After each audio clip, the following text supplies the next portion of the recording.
everyone. Good morning. Welcome to Financial Planning Part 2.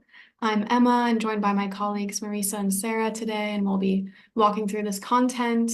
We did Part 1 last week, and so we'll kick off this presentation with doing some review if you weren't able to make it or it was a lot of information. So it's always nice to have a quick overview if you were able to join us last week.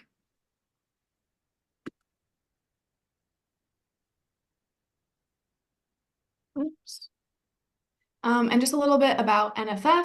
We are a nonprofit and also a community development financial institution. We've been around for over 40 years. We do financing, so we give loans out to nonprofits. We also have a consulting department, which Marisa, Sarah, and I are all a part of. We are guided by our core values, equity and action, leading by doing, rigor without attitude, and responsiveness and generosity of spirit.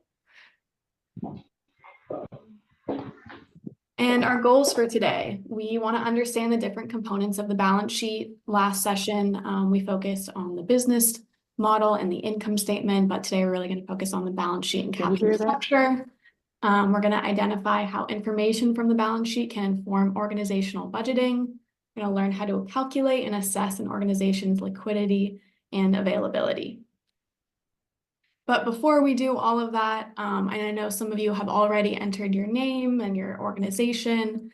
If you haven't, please feel free to introduce yourself, your pronouns, name, organization in the chat. Along with this fun warm-up, we know that talking about nonprofit finance can be kind of heavy, especially starting off your day at 10 a.m. So we wanted to pose this warm-up of how you would draw this star. So how would you draw it from point to point? For example, I would draw it 1 to 3, 3 to 5, 5 to 2, 2 to 4. So feel free to drop in the chat how you would draw it if you want.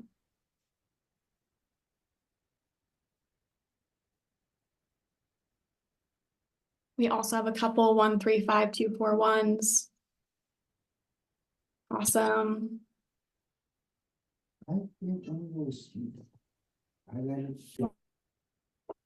Great. Ooh, we have a 3, 1, 4, 2, 5. Changing it up. And some more 1, 3, 5, 2, 4, 1. Awesome. Ooh, and a 2, 4, 1, 3, 5, 2. Great. It's always fun to see how everyone can think a little bit differently and get to the same endpoint. But moving on to the content today, like I said in the beginning, we're going to spend a couple minutes just reviewing part 1. That will hopefully help us set up to be ready to talk about part 2 today about the capital structure. And so this slide may be starting to become very familiar to some of you who've attended our last few webinars. We like to use this diagram to illustrate how a healthy financial structure can support mission success.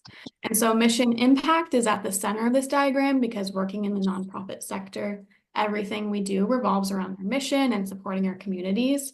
And money is really useful to support this, but it's definitely not the only thing. But since today we are talking about the finance side, the financial structure we're going to talk about first is the business model on this slide. And you may have heard the term income statement and statement of activities. And this aspect of a nonprofit's finances has to do with how it makes and spends its money in service of its mission. And so that's the day-to-day financial operations, the revenues or income, and the expenses or costs. And we really dove into this during our part 1 webinar last week.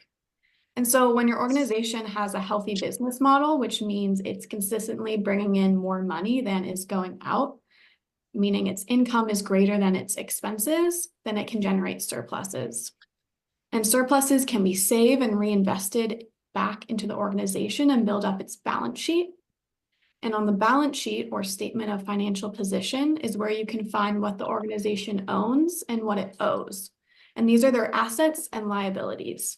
So a strong balance sheet, meaning one where you owe, a strong balance sheet, meaning one where you own more than you owe, can allow the nonprofit to then reinvest in its business model, meaning it can keep building its operations year over year.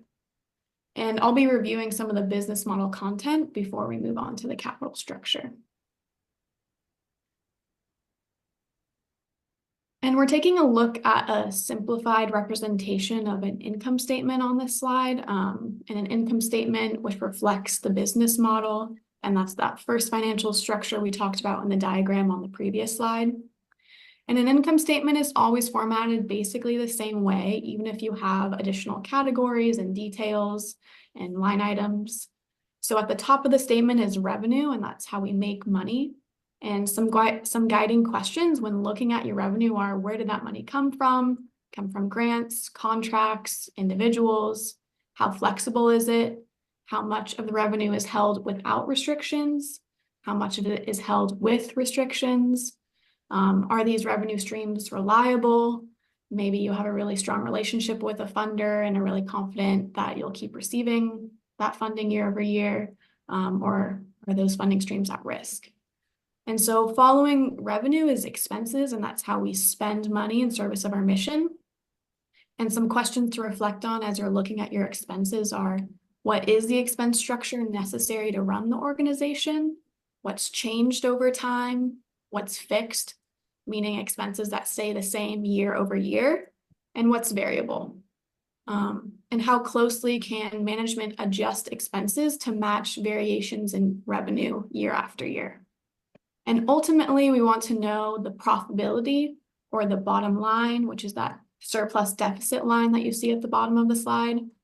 And so really it's, are you living within your means? Are surpluses sufficient to build the balance sheet your organization needs to provide the reserves and cash you need to operate smoothly, manage risk, and be adaptable? And all of these questions are a lot easier to answer when you're looking at the past couple of years, so you can really start seeing trends.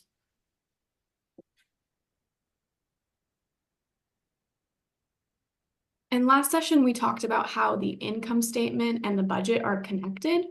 And so the income statement can help inform how you plan for the future, which is reflected in your budget. But at the end of the day, there are limitations with how much you know. The planning you do in your budget will always be just that, planning, because unfortunately, none of us are able to predict or control the future. But try to keep in mind that within your budget, it's just good to do your best and try to gather the data and do the research, make the best estimates you can, write down each and every assumption you include in your figures, write down where your information came from, write down how you landed on a certain number. Your future self will thank you. And an acronym we love to use around budgeting is SWAG. Our colleague Meadow came up with SWAG, which stands for Sophisticated Wild Ass Guesses. And sophisticated wild ass guesses aren't perfect, but they're good enough. And your budget will end up being full of guesses. So don't let the perfect be the enemy of the good. You're going to just have to make guesses. So make them good guesses, sophisticated guesses, even, and let that be good enough. And you can always revisit your budget and update it too over time.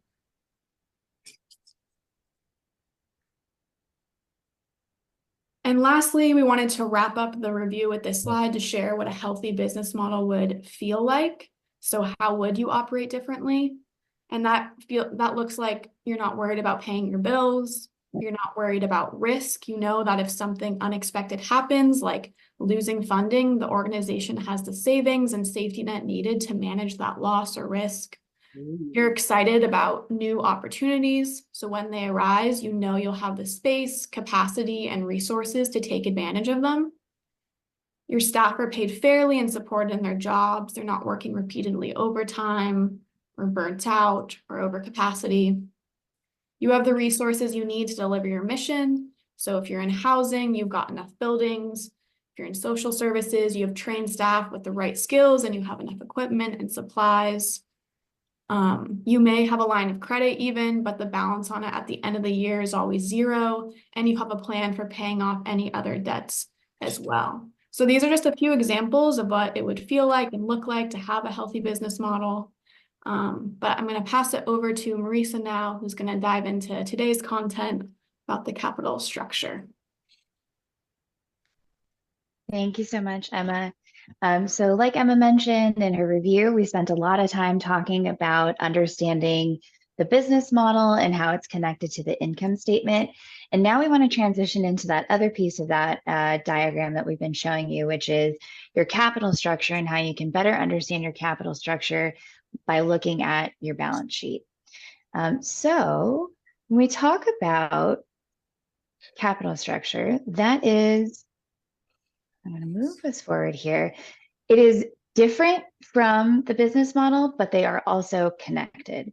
So when we're looking at the business model via the income statement, I like to use the comparison of oftentimes when I'm cleaning, I get distracted by my own journals.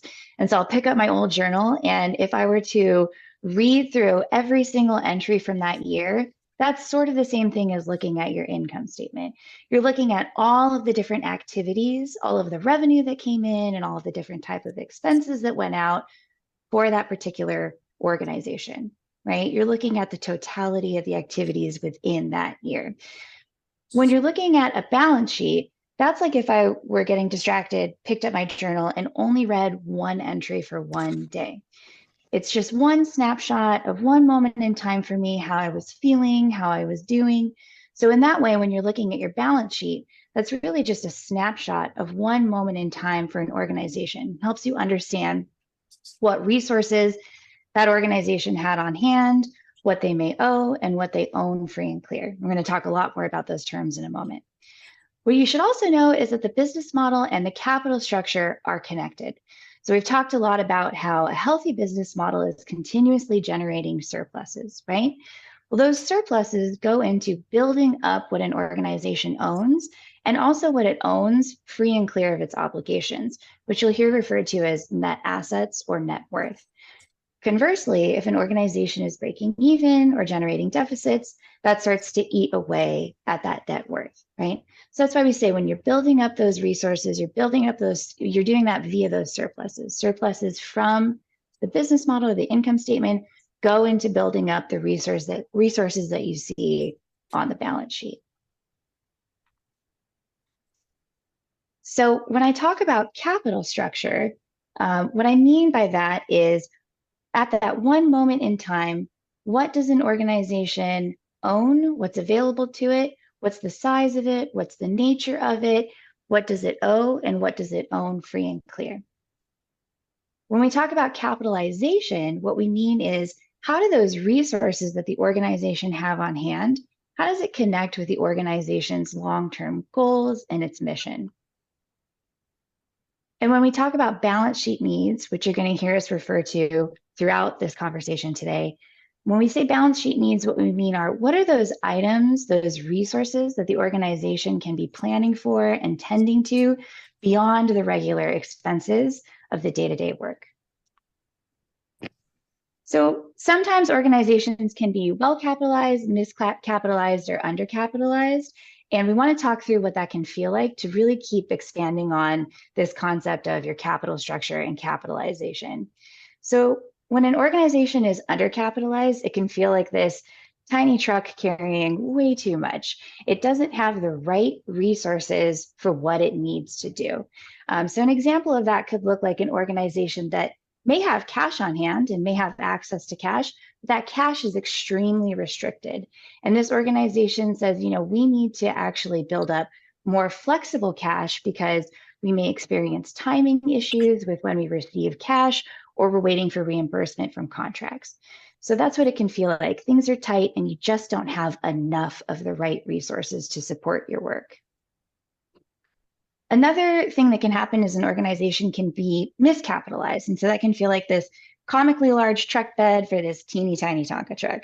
An organization may have a lot of resources, but they're just not the right resources for the organization to carry out the work that it's doing. So for instance, an organization might look like it has a ton of assets and a huge net worth, but it's actually tied up in property and equipment, and it just doesn't give the organization the flexibility it needs in that present moment. And then an organization can also be well capitalized. And when an organization is well capitalized, which is something we're always journeying towards and trying to calibrate towards, that means an organization has the exact right amount of resources for the work that it needs to do. So let's say that organization from the beginning, right, said, we need a lot more flexible cash.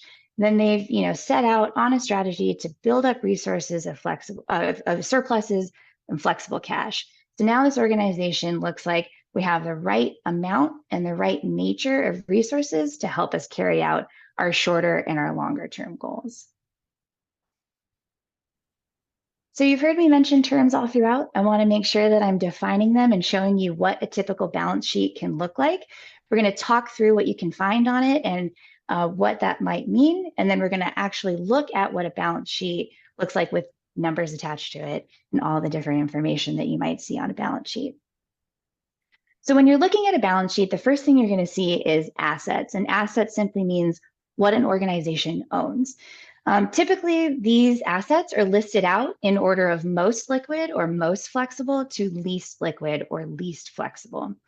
So at the top, you'll see that an organization could have cash. Cash is cash, very flexible, very liquid. Then you could see the term receivables. And what receivables means is maybe you've received a grant award letter, but the check is on the way. You haven't cashed the check yet. It could also look like you've sent out an invoice, but you have not received payment for that invoice just yet. So again, there's a promise of cash. The cash has not arrived yet. It is on the way. That's a receivable. When you're looking at your organization's balance sheet, it could say receivables, or it could say grants receivable, or just payments receivables. The next piece we have here is investments. An organization may have decided to invest or to put their cash into a high yield savings account. And so that is also considered an asset. And then you have property and equipment, and that's any kind of property or major equipment that the organization owns. So you'll see land or buildings or major printers, or in the case of theaters, they have a ton of technical equipment. And typically what you'll see is that it's also listed as net of depreciation.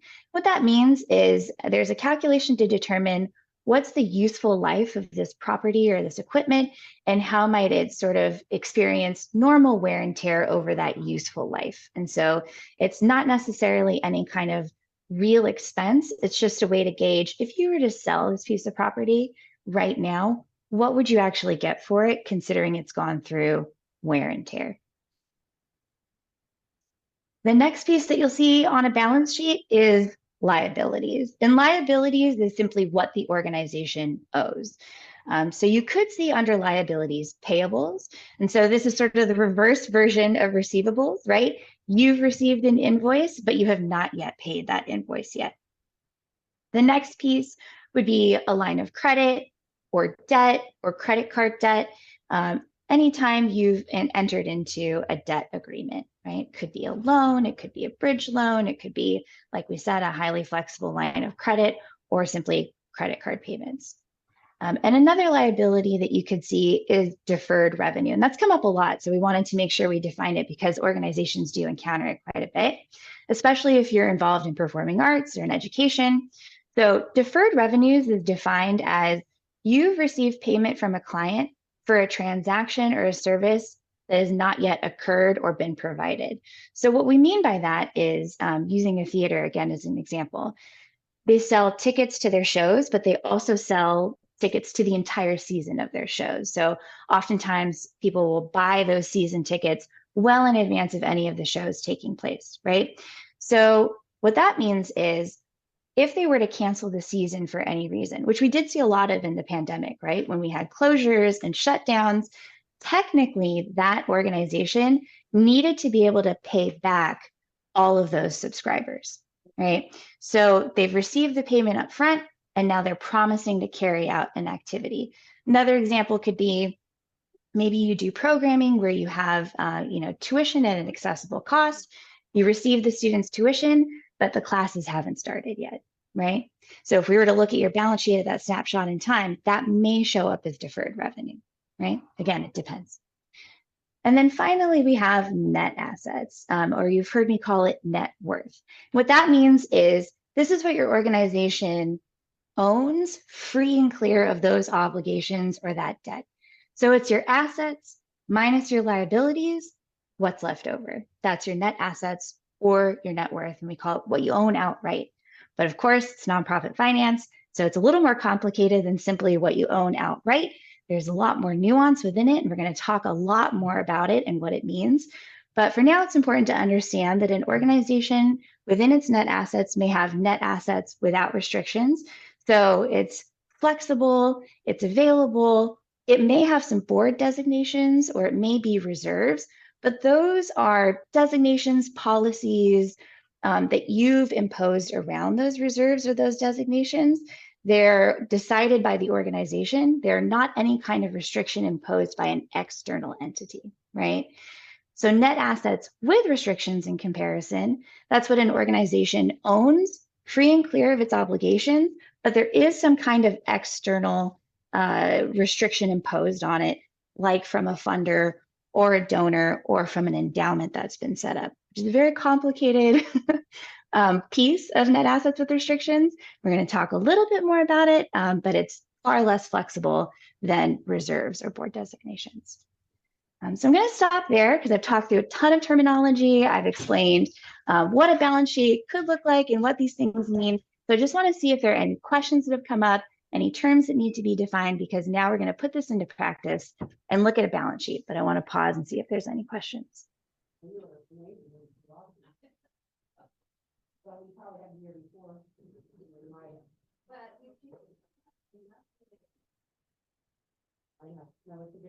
Okay, I think then feel free to drop any questions that might come up in the chat.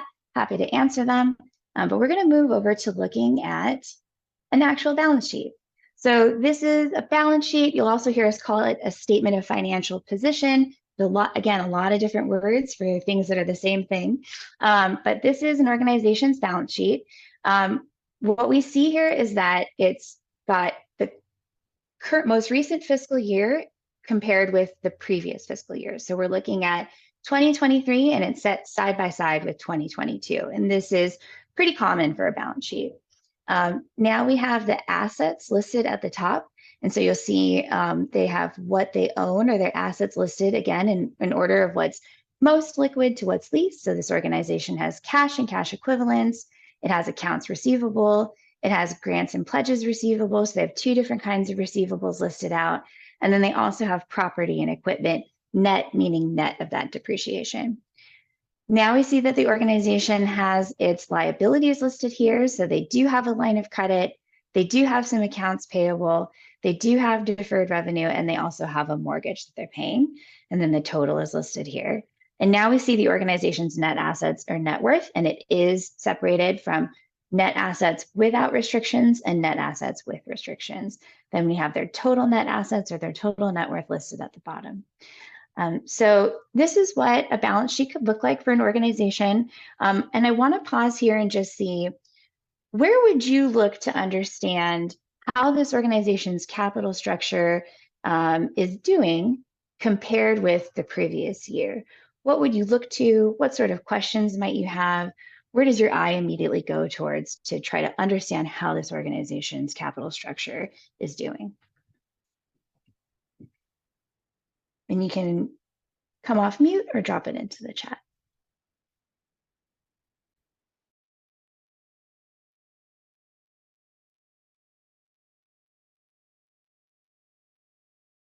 Liabilities, net assets, very nice. Total liabilities and net assets.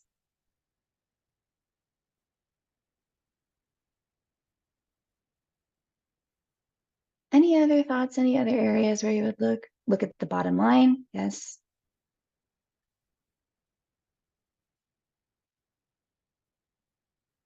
And net assets.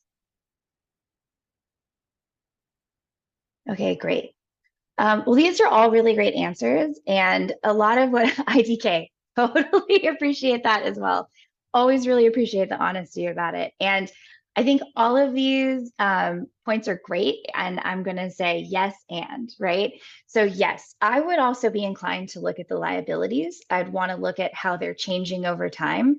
And so for this organization in particular, it looks like actually their liabilities are decreasing.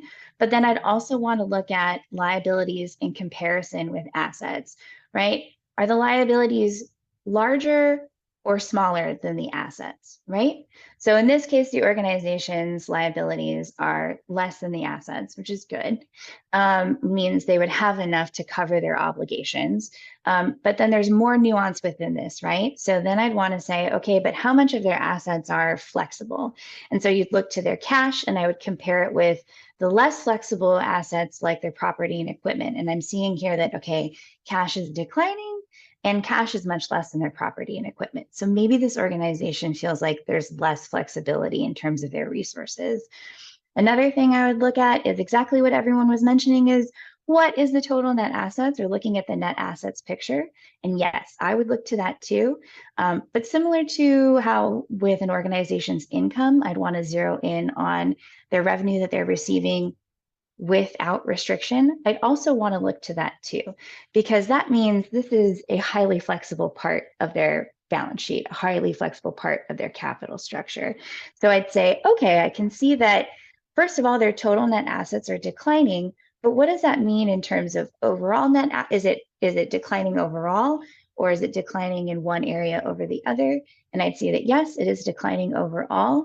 And I'd see that, okay, whereas there was a bigger gap between their net assets without restrictions and their net assets with restrictions, now that gap is getting smaller. So I'm seeing that there's a reduction overall, and they have less net assets without restrictions than they did before. So this is what I would start to look at to better understand and formulate questions about how this organization might be feeling, what might be happening when you look at their resources on hand at this moment in time. These are all really, really great answers and really good inclinations. So what I'm going to do now is, now that we sort of understood the fundamentals of the balance sheet and how it can help you understand capital structure and even what capital structure means, I'm going to hand it over to my colleague, Sarah, who's going to walk us through understanding liquidity and availability, which are other parts of your capital structure that you can better understand. Thanks, Marisa. Yeah, so I'm not actually going to say exactly what I was about to say because Marisa just said it for me. So we're going to talk about these two concepts of liquidity and availability, and just really how they pertain to the health of your balance sheet. I'm also going to do a little disclaimer that I have some background noise in my house today, and if it's too much, just send me a chat or just come off mute and let me know if it's distracting. But I do want to actually just immediately return to that statement of financial position that Marisa just used in her example for ABC organization. And remember, this is just statement of financial position is just another title for a balance sheet. So again, among ABC's assets, we've got cash, receivables, there's some property, you got that line of credit and the liabilities, payables, all the things that Marisa just pointed out. And I'm going to simplify the picture so that we're just looking at a version of the same balance sheet. It's the same overall categories, but just focusing in on what those categories are. Because I want to use this to talk about how important that last category near the bottom, the net assets, but particularly the net assets without restrictions. Because as Marisa was just pointing out, there's a lot of information we can glean from all of these categories about how the health of the organization's balance sheet is working. But that one particular net assets without restrictions, that's where we're going to focus in on these two aspects of liquidity and availability. So if you were with us for part one, you might remember the bucket metaphor that Maritza used. She was talking about how revenue that comes into your organization with restrictions affects the flow of your money in a certain way, as opposed to the revenue that just comes in unrestricted and you can just use it however you want. So, if you get some income, and she's talked about this a little bit, but I'll just remind you, if you get some income from a grant or a donor and it's restricted, that means you can just use it for a particular purpose or at a particular time. And then once you've either achieved that purpose or you've reached that time, then you can release it from its restrictions. And then some of that revenue might end up flowing into your net assets. That released money that's no longer restricted because you've satisfied those restrictions, that released money, along with any of the other money you have free and clear, like Marisa mentioned earlier, those savings you might have built up over the years from any surpluses you've had, that's what's in this bucket that you're seeing here. So the bucket is entirely made up of your net assets without restrictions. And the money, or here in this metaphor, the water flowing freely in this bucket, that's super valuable money. I'm sure you've noticed, though, that it isn't, as we say, complications. It isn't just the free flowing water in that bucket. There's other things in there too. Because remember, when we're thinking about our money, when you're looking at your cash and in your accounts, you're always having to keep in mind what impacts that cash balance. What factors are there that may complicate your money? What may complicate that balance? So taking that example for ABC organization, as we mentioned, they have receivables. So those are, as Marissa said, payments that other people owe them, either their grants or their invoices. And that's in our metaphor, the ice. That represents that we know, based on our good bookkeeping that we're doing, we know we're going to have that money. It just hasn't come in yet. So in the metaphor, the ice will eventually melt and become water. The payment will eventually be paid and we'll have that money, but we do have to wait for that to happen. So it's not really water yet. And you remember that ABC also has property, and those are the bricks. So property might have some value, or it most likely does have some value, and maybe even ABC has paid off some of their mortgage, so they have some equity in their building, but that money isn't like your other money. It's not liquid at all. So if you want to turn even the equity, even what you've paid on your mortgage, even, you have that money as your own money. If you want to turn that into actual cash, you have to sell the building to get the cash. So while any part of your property that you own is included in your net assets, you can't actually use that value like money. And all this has to do with determining if your organization has good liquidity and availability. Is your money usable? Is it cash? And is it not restricted for some purpose or for some time? And is it available to you? Has it already come into your account? And is it not actually tied up in a building? So the liquidity and availability of your unrestricted net assets is what we're talking about now. The reason we're talking about it is that it can really show us a lot of information about your organization's true safety net. So while we were just looking at that bucket full of liquid water, we were just looking at that saying your liquid cash helps you cover day-to-day expenses like paying your staff, paying your bills, and having that liquid cash helps you deal with unforeseen circumstances. For example, liquid net assets, which a lot of people refer to as cash on hand, can help you if something you need for your work breaks, or if like a weather disaster causes damage to your building or ruins an event you have planned. And when we're looking for good liquidity, what we're asking is there enough cash on hand to operate smoothly, even in a time of crisis, considering how much the organization regularly spends? So as we've already discussed, cash is complicated. And when we're talking about having it on hand, it's very complicated because not all cash is immediately usable by your organization. So we have this formula to view liquidity by taking all the cash you have, all the liquid cash, and dividing that by 1 month of your regular expenses. And the number that answers that equation, so that on the other side of the equal sign, that is an approximation of how many months of liquid cash you have on hand to cover those average expenses. So we'll say months of cash as a measure of liquidity. And we've talked a lot about restrictions. That's one of the biggest hits that we'll have on the term availability, or on the concept of availability, since we're trying to find that usable cash, not just liquid, but usable, that makes up your real safety net. Because if some of your cash is spoken for, if it's restricted, you can only use it for whatever the restrictions say, it isn't really available for any other uses at all. So remember, you might have equity in your property as well, which is an unrestricted net asset. But even though that's technically your money, it's no strings attached, it can't be easily converted to cash to pay bills. It just isn't practical to say, well, we have all this value in our building, so let's sell it and get the cash so that we can pay our light bill, since the light bill only matters if you actually have the building. So it's just not a practical use of value. And when we're formulating availability, the formula here that you're looking at will we'll look at the total of your net assets, and we'll take out all that restricted money, just remove it entirely. And then we'll take out also anything to do that's money tied up in your property or your equipment, since again, that isn't usable either. And then we'll divide that amount, whatever that total is that's left, we'll divide that by, again, your monthly average expenses.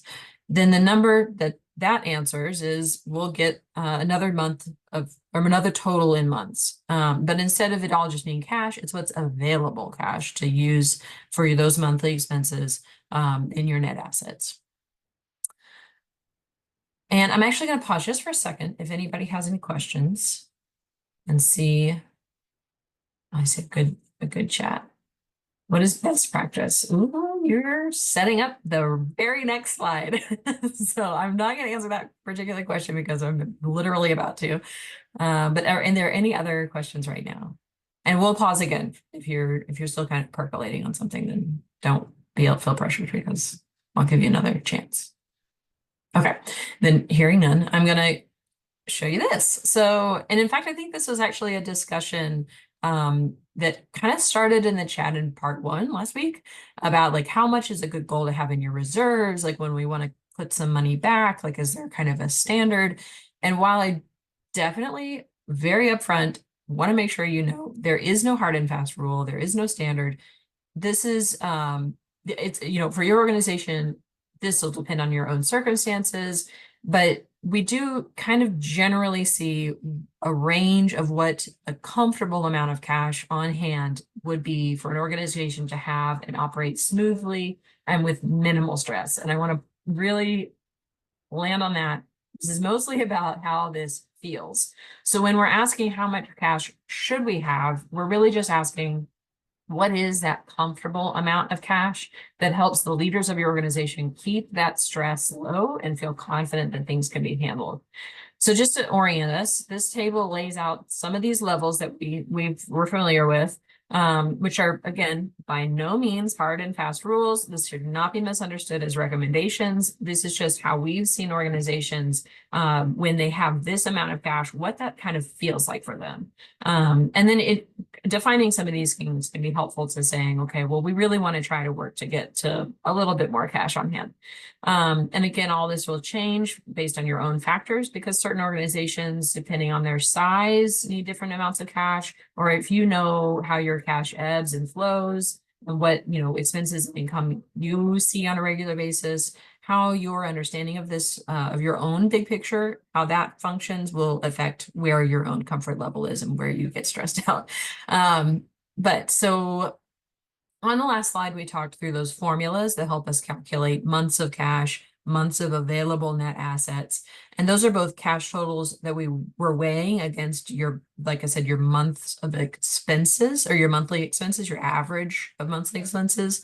This table is just honing in on that one. The month of expenses, it's using that as its scale. So here's the picture. If you have the availability, like this top one, that's the availability of like covering less than 1 month of your expenses. Then it goes to less than 3 months, but maybe more than 1 month, and then between 3 and 6, and then more than 6 months of expenses. And depending on what amount of cash you have, your organization will fall into one of these areas on the scale. But wherever you fall corresponds on this side, you know, here's the scale, but this side is saying what kind of attitude your organization may be likely to have about how your operations are feeling. And then kind of what you're focused on and how you're having to spend your time based on how much cash you have available.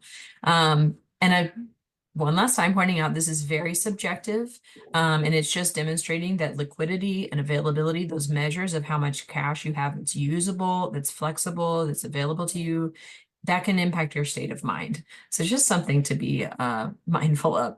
Now, just to talk through some of this a little more deeply, if your organization, like taking that first one, taking the least amount of cash on this example, if you were to determine your organization has less than 1 month of cash to cover your expenses, then you might feel very strongly about managing your cash flow. You might be considering delaying some payments of some of your bills. Your leadership is considering delaying salary payments to themselves, maybe so they can protect other staff salaries. And that might be a good time to look at drawing on a line of credit or just really getting creative about finding usable resources. But it's, I want to point out that actually a lot of nonprofits often are operating on this thin a margin, and that a lot of nonprofits are very close to this line where they feel like they might run out of money. And sometimes this is just a temporary situation, and you know, you're aware of it, you know why it exists, you're kind of managing through it. Sometimes this happened because of things that just aren't in anyone's control. Sometimes like a global pandemic will strike seemingly out of nowhere and affect your cash picture very, very substantially. And then of course, I would be remiss not to say some nonprofits are systematically denied chances to build up enough cash to operate comfortably because of racist structures that prevent organizations led by and serving communities of color from building wealth. So sometimes the cash picture can be what it is, not because of mismanagement, not because you're not paying attention, but because of things that are either unexpected or out of your control.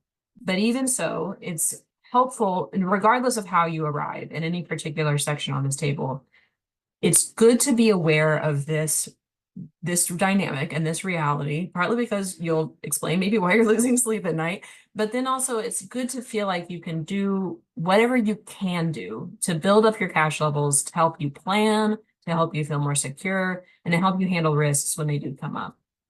And again, we recognize that sometimes it is just what it is, and you'll work on it.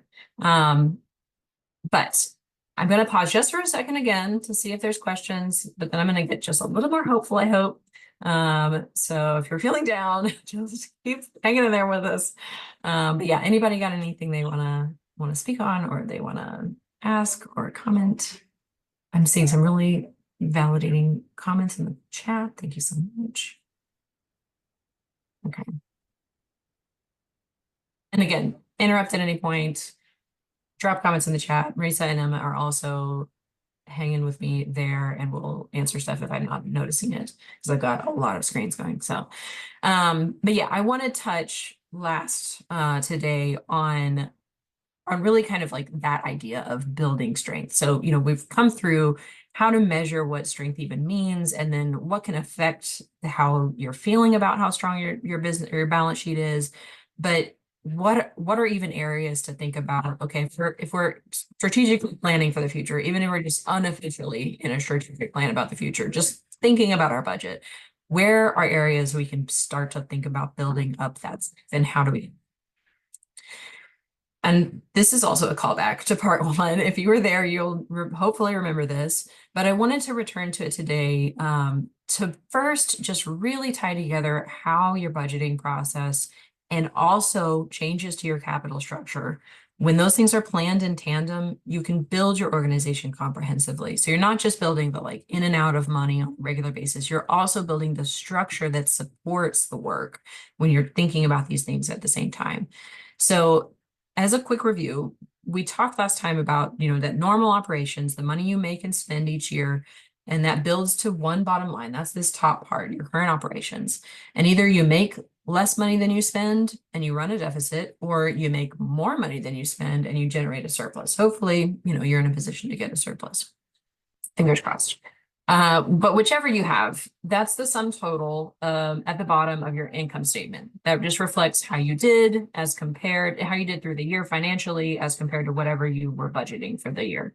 And then under that, or as we like to refer to it, below the line, that is where we start to make our plans relating to our capital structure. So that's where you can really work in the plans for using a surplus if you did generate one, or where you can make the plans that I wanted to talk about for growing your assets, or even just changing the infrastructure of your operations. And I think I said maybe these exact words last time, but putting a plan for how you would use a surplus in your budget, just going ahead and planning for a surplus and working towards it, that can help you communicate to your funders about your need for their support to reach those goals.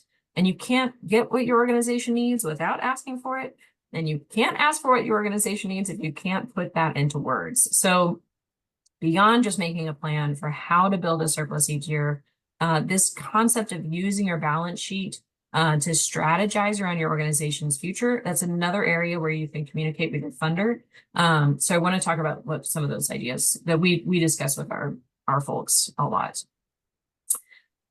And I want to first start by saying these categories are part of a much, much larger, more complicated framework that we use to talk about how nonprofits can view their long-term futures and communicate those needs overall to for planning for those long-term futures to funders. And we refer to that framework as full cost, which that name speaks to the idea that nonprofits are often unable to cover the full costs of the work they do, and that illustrating what the true all-encompassing full costs are of the work that they do can be the first step to seeking the resources that you need to meet those costs. And we've included a summary slide in the appendix at the end of the deck. So when you have that, you can look at it later.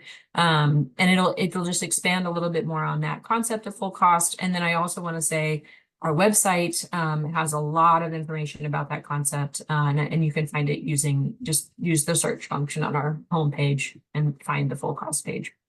But for now, I want to use this to just ground us in some examples of what organizations, what nonprofits can consider while building out your budgets to think more long-term, to think more broadly about what might be possible for your work if you did have all the resources you needed to achieve your mission. Because we know it's not just about the day-to-day work, it's also about the bigger framework you have to support that work, how you're thinking long-term, what those assets are. So in practical terms, say you're envisioning a new fundraising strategy that mobilizes a new donor that might help you push your organization into a surplus by the end of the year. And you're considering how best to approach that donor and explain how, look, a surplus is not just extra money. And in fact, I don't even really like the term surplus at all, because it isn't just extra money. It's not surplus money. A surplus is what's left over after all the rest was used for whatever we needed. But the surplus that's left over after you've paid all your expenses is potential. It's potential for whatever you want to do outside of your regular planned expenses. So that money could be used to pay staff bonuses, or it could be used to build the start of a rainy day fund, or it could be used, if you're in a position and you have the desire to take it on, it could be used to kickstart a nest egg to help you replace equipment or buy a second location. So those aren't your regular expenses. Those are not your needs as they are in like, okay, we're going to get our mission accomplished. We're going to do our work on a daily basis. We're going to keep our staff busy, all the things that you do every day. But it's not like those things are extra. They're not surplus in the sense of it's just, well, it's on top of everything. Those are goals that you can include in your planning. Now, whatever you would use resources for in your long-term goals, we encourage people to lay out those plans when you're doing your budgeting process by including this extra section, like we said, below the line that pertains to these larger sort of infrastructural goals. And these categories, like I said, they go beyond what you do day to day, but being able to articulate them to a major donor, to a granting foundation, to whoever you're looking for support from, these are the goals that you can communicate how they would bring your mission to more people, how the support that you would get would help you do more work in service of your mission, or at least, if nothing else, then help maybe secure your organization to make your mission work more long-term. And I want to say these top three we would say these are great goals for any organization of any size. That no matter whether you have a building, or you have a reserve or endowment, or like whatever kind of capital structure you have in mind for your own organization, these are really excellent things to start working towards. If you don't already have a reserve, or if you don't already have, like, you're making sure that you're actually paying all of your expenses every year and you have the cash you need to do that. But then there's these bottom three. These are not going to pertain to every organization. Some smaller organizations they're going to stay smaller. You don't need to have a lot of, fixed assets. You don't necessarily need to purchase a giant new building. So sometimes these won't apply, but you can think still about whether your organization is headed in a direction where these will start to make sense, and you can incorporate them as kind of big goals for the future. And I just wanted to make sure that I was pointing that out. But to kind of start to wrap things up a little bit, a lot of what we've gone through today really centers on two key things, and that's managing risk and embracing change. Because your balance sheet or your capital structure is like Marisa said, it's a snapshot. It's just a moment in time that demonstrates, it really shows how able you are with the resources at your disposal, how able you are to handle where risk might arise, and how able you are to act when an opportunity arises for change. And there's no one right way to set up your resources for this. There's a lot of ways to come at building up the health of your balance sheet. And it, like we said, it depends on the size of your organization. It depends on where you are in your life cycle. It depends on what kind of support you already have, what you think is realistic for you. But I did want to include this list here of ways we've seen organizations kind of view their own capacity for managing risk and embracing change. So these are just sort of the ways that we weigh that, and that we've seen other organizations do so. And I think, yeah, I think we're just about to wrap up, and these are just kind of statements that that aren't maybe helpful right now, but if you're thinking long term about these things, you know, the health of your capital structure can probably be demonstrated by how well you're sleeping at night. Because like I said, this is a lot about kind of the stress level of supporting the work that you're doing day to day, making sure you're well resourced. And it really is long-term work. And we recognize that some of the factors that can affect this health are, or even are always going to be out of your control. But we do believe with clearly articulated goals and a realistic vision of your long-term strategy, your organization can build this health over time. Maybe even it's just in discrete pockets. Maybe it's just reserves, but you can do this over an amount of time that if you keep your eye kind of in that future, in that possible future. And really, maybe you aren't in a position to have all these things, all of these statements on this page be true for you immediately, or maybe even in the next year or several years. But maybe you are in a position to see your way to your organization agreeing with each of these statements in 10 years. And then maybe you can just start to work towards them, and then find yourself there faster than that, which would be amazing. But yeah, don't go away from this, I hope, feeling like, well, none of those are true for us right now. So, you know, there's no hope.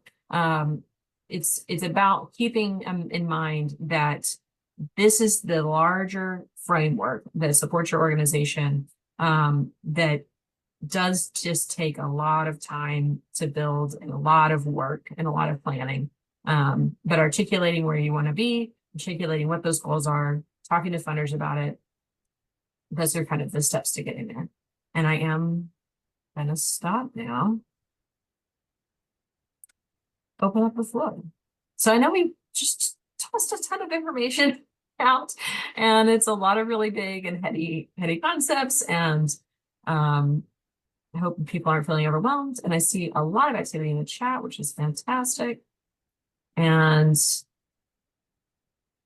thank you for being so engaged. This group is always so amazingly engaged. Yeah, I'm going to stop talking and let people ask questions if they want to. Okay. But I like looking at that screen. Anybody got any questions that they didn't put in the chat, or that you're like working on typing and you just want to give up typing and just say it out loud? I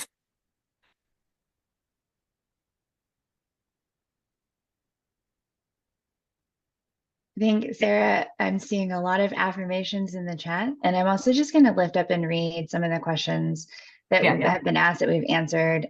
So Kika asked, is there a percentage you would use of the surplus to allocate to a savings fund, which is a great question. And again, I sort of gave you that frustrating, it depends answer, but a lot of times organizations set out to determine what would be a healthy savings goal for us, and then they build towards it incrementally. So the percentage will depend on what sort of increment you are going to move forward with. So could be very, very small, could be a little bit larger. It's just really what your organization can withstand or sustain based on the total surplus that you have or that you're generating. And another question we got, which is a great preview for our next session. We're going to be talking more about cash flow planning and ways to manage cash flow, one of which is debt. And while we're not going to necessarily talk about how to access debt or the sort of like step-by-step process, really we're talking about considerations to weigh when you're thinking about different types of loans. There are a variety of institutions. So you could go to traditional lending institutions like banks. Usually they have a set sort of interest rate that you need to consider. There's also community development financial institutions that are set up so that they can support organizations with accessing credit or loans that are at a more manageable interest rate. Just want to share that too.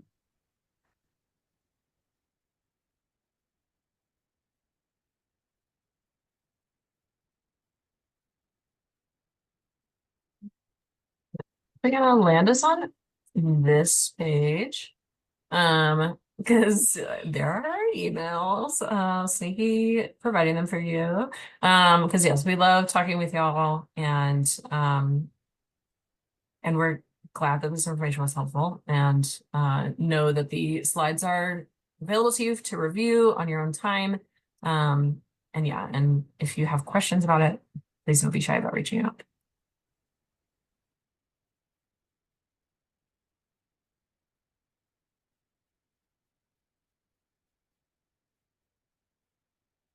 Oh, and I mentioned one appendix slide. There are actually a lot of appendix slides.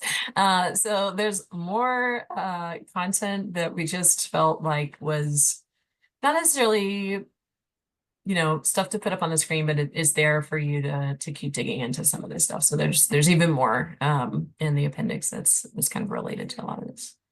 So check out those slides. If you didn't get them from Shira or you haven't downloaded them yet, then highly recommend you take a look.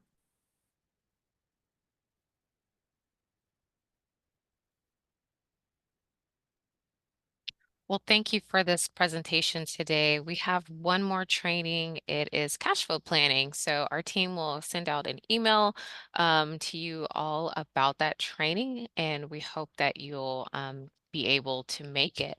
At this time, I'm going to go ahead and stop the recording, but I think since we've ended early, maybe we can stick around for a few minutes just in case any new questions come to mind. But thank you all for being here today.